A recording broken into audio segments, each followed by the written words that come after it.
شروع کرتا ہوں اللہ کے پاک نام سے جو بڑا مہربان اور نہایت رحم فرمانے والا ہے۔ السلام علیکم پیارے ناظرین و سامعین، امید کرتا ہوں کہ آپ سب اللہ کے فضل و کرم سے ٹھیک ہیں، اور اللہ تعالیٰ سے دعا کرتا ہوں کہ اللہ تعالیٰ آپ لوگوں کی تمام پریشانیوں کو دور فرمائے اور آپ لوگوں کو ہمیشہ خوش و خرم رکھے۔ دوستو، میری آج کی ویڈیو کا عنوان ہے کہ دین اسلام میں عورت کی شرمگاہ کو چومنا یا چاٹنا کیسا عمل ہے۔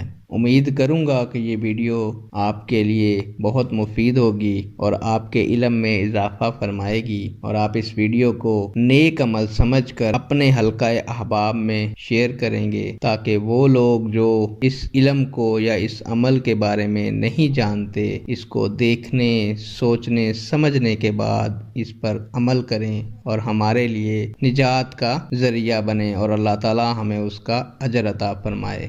بڑھتے ہیں ویڈیو کی جانب۔ عورت کے جسم میں بعض اعضاء ایسے ہیں کہ جن کے چومنے، گدگدانے یا مسلنے سے عورت کو ایک خاص قسم کی لذت محسوس ہوتی ہے۔ اگر کوئی شخص عورت کے پستان چومے یا چوسے تو وہ جائز ہے۔ اسی طرح دوستو، انسانی جسم میں چہرہ ایک ایسا حصہ ہے جسے اللہ تبارک و تعالیٰ نے اپنے ہاتھوں سے بنایا ہے، اور اگر کسی کے چہرے پر کوئی آدمی تھپڑ مارتا ہے تو اللہ پاک سخت ناپسند فرماتے ہیں، اور اسی منہ کو اگر انسان ایسی غلیظ اور گندی جگہ پر لگاتا ہے تو انسان کو خود اندازہ لگانا چاہیے کہ اللہ پاک کو کتنا برا لگتا ہوگا۔ انسان کا یہ عمل اسلام میں سختی سے منع کیا گیا ہے کہ وہ اپنی بیوی کی شرمگاہ پر منہ لگائے یا اپنے عضو خاص بیوی کے منہ پر لگائے۔ اس عمل کو اللہ تعالیٰ نے ناپسند فرمایا ہے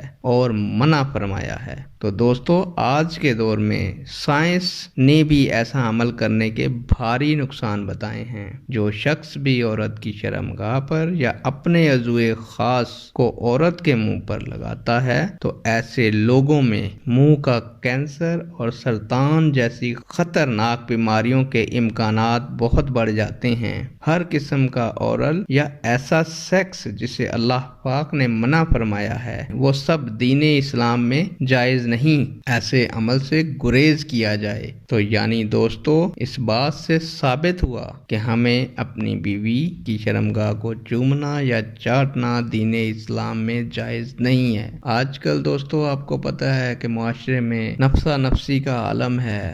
سوشل میڈیا اور انٹرنیٹ نے ہماری جوان نسل کو کشمکش میں ڈالا ہوا ہے، کنفیوز کیا ہوا ہے کہ کون سا صحیح راستہ ہے، کون سا غلط راستہ ہے۔ تو اس ویڈیو کا مقصد میرا یہی ہے کہ آپ اس ویڈیو کو دوسروں تک شیئر کریں، تاکہ جو لوگ اس ممنوع عمل کے بارے میں نہیں جانتے وہ جان جائیں، اور اگر کوئی شخص ایسا عمل کرتا ہے تو اس سے باز آ جائے۔ امید کروں گا کہ آپ اس ویڈیو کو شیئر کریں گے، چینل کو سبسکرائب کریں گے۔ نیک دعاؤں اور تمناؤں کے ساتھ آپ سے اجازت چاہتا ہوں۔ اللہ تعالیٰ آپ لوگوں کو خوش و خرم رکھے اور دن دگنی رات چگنی ترقی عطا فرمائے۔ اللہ حافظ۔